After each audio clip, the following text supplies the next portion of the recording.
The date, December 27, 1993.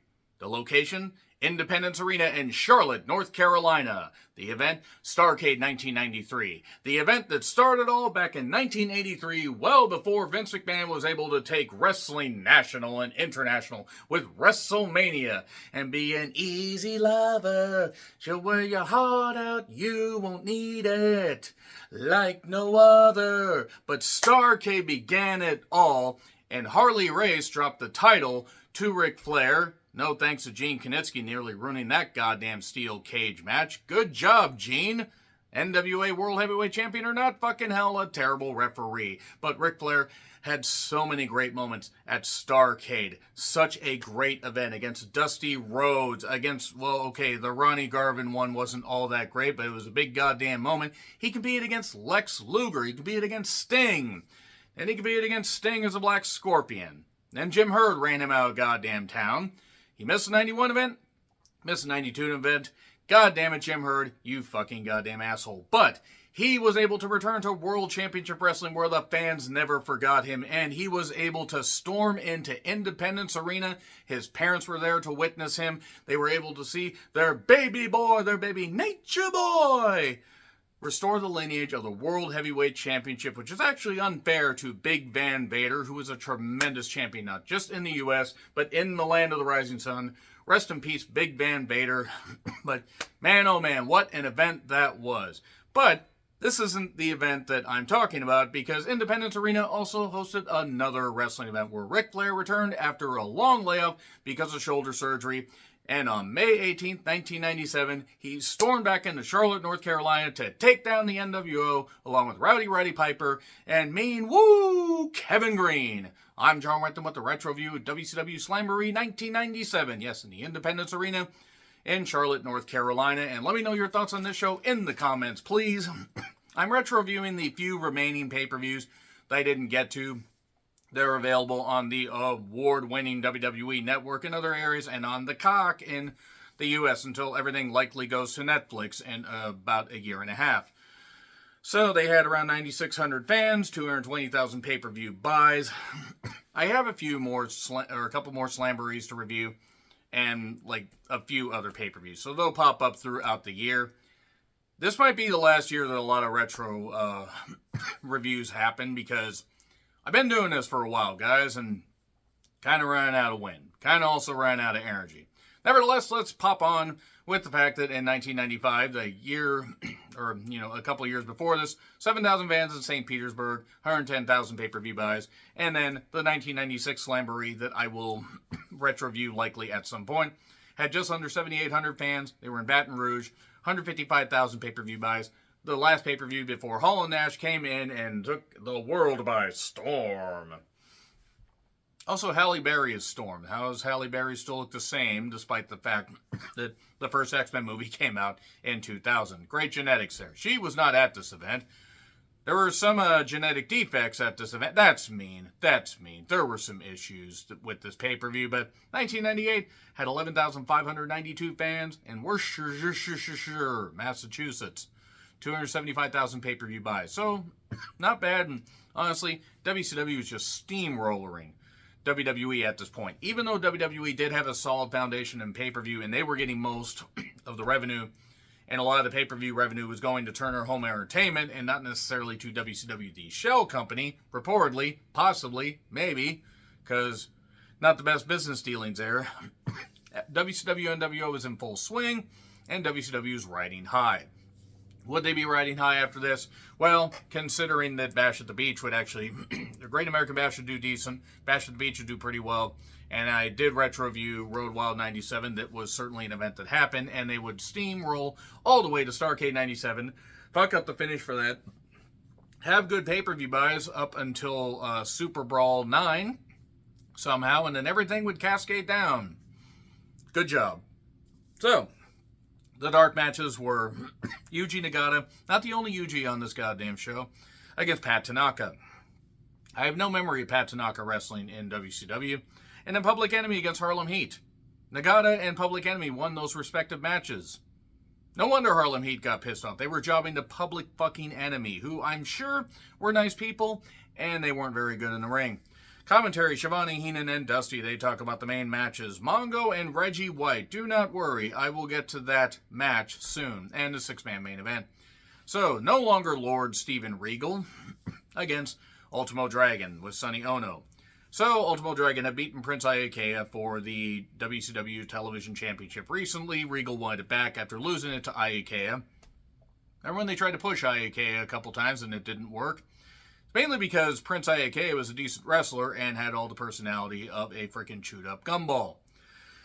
So, Tenay joins commentary, and look, this was probably the highlight of the goddamn show, at least for a while, because it was well worked.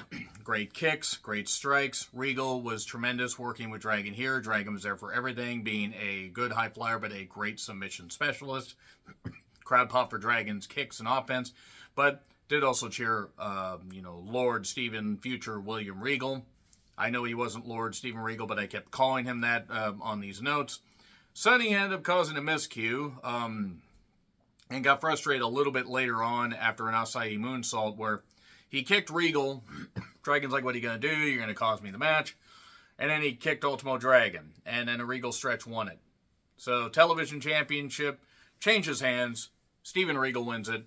And Dragon would then go feuding with Sonny Ono and I believe would face Yuji Nagata in the coming months. And face the various people that Sonny Ono employed. They didn't know what to do with Sonny Ono. I didn't think he was a bad manager. He just wasn't given much to do. Medusa against Luna Vachon. Speaking of not being given much to do, Lee Marshall joined commentary. So you have Shivani, you have Heenan. That's fine. You have Lee Marshall and Dusty Rhodes on commentary. As much as I miss Dusty Rhodes, he was not good at commentary. Neither was Lee Marshall. Yeah. Lee Marshall calling Super Clash 3, I think, set wrestling back about 10 years. That's mean. I'm sure he was a fine hype guy. He just wasn't good on commentary. So, remember when WCW had a women's championship and they basically abandoned it, like, really quickly? So, commentary was terrible here. They were pretty much just, they were trying to put over the fact that these women were tough, which they are, or were in Luna's case. Rest in peace, Luna Vachon. Medusa just starts screaming, probably because she either wanted to cry into it or realized, well, shit, I'm getting paid, and this show is terrible. This company is terrible. Luna landed on her goddamn head after a lariat, and a German suplex won it, and Medusa got the victory. So, okay, it was what it was. Mean Gene then plugs the hotline. Yay! Plug him. I'm sorry, but the hotline plugs always got me because, and I had actually called the hotline before because I was actually my buddy at his house. His uncle didn't mind paying the goddamn phone bill, so he's like, yeah, sure. And we would do that. And the hotline thing was a joke, by the way. Hey, Mean Gene made a lot of money off of it. I don't blame him. Change in WWF talent relations. You might think this has something to do with J.J. Dillon coming over to WCW, except he already had at this point, I believe. Savage then gets rid of Mean Gene, has the mic, Miss Elizabeth looking as only she could look, coming to ringside with him. He basically knocks DDP. DDP comes through the crowd with a crutch. And the Goon Squad arrives. DDP basically implies that Savage is just simply Hogan's bitch.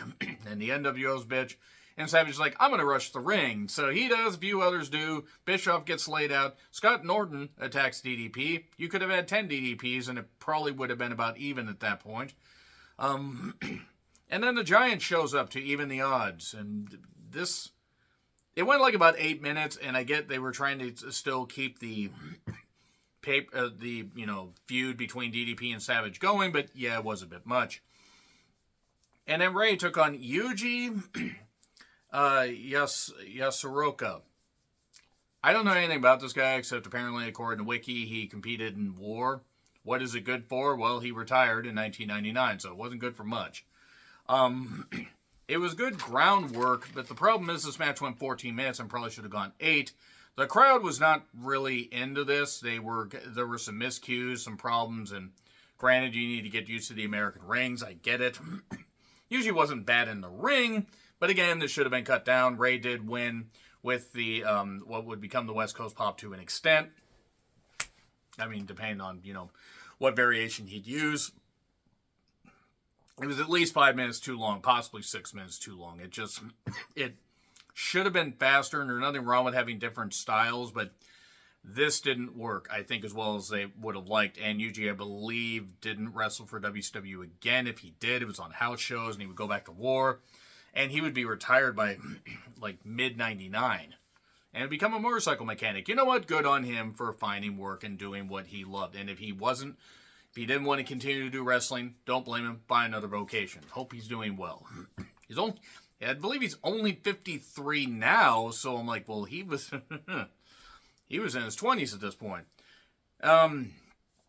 This match should have, been given 20 lashes, though, at least this feud. Glacier versus Mortis with, the future James Mitchell.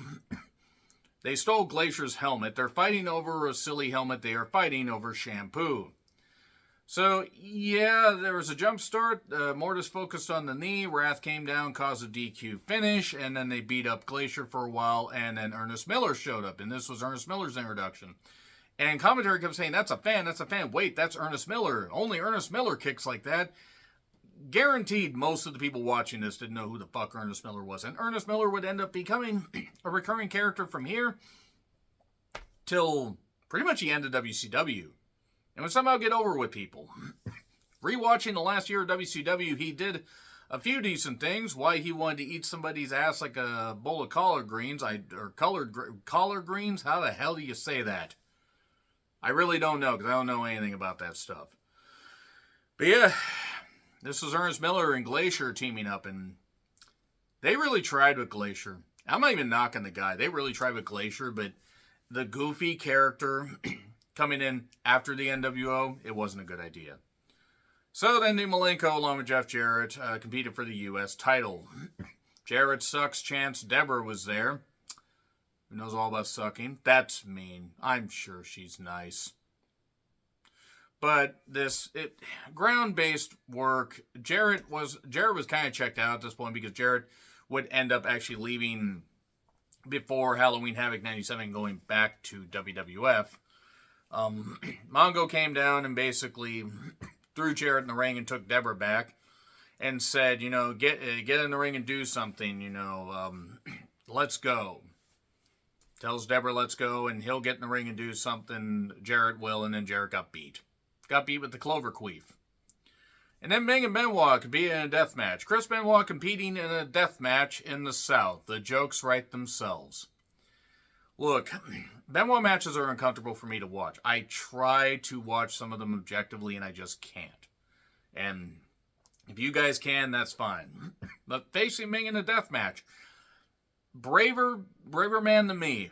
Braver man than most people, because I don't know who would want to... Ming, apparently actually a really nice guy, but just legit tough. Legit tough, and why would you want to mess with him? This didn't click, though. It was a good idea, like, either it's a 10 count or a submission instead of a pinfall. And that's fine. That's all right. It's like a Texas death match. So...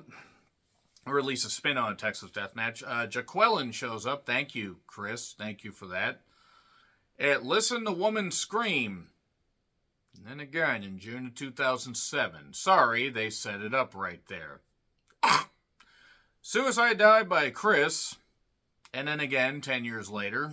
And the Tongan Death Grip wins it. Yeah, this is uncomfortable.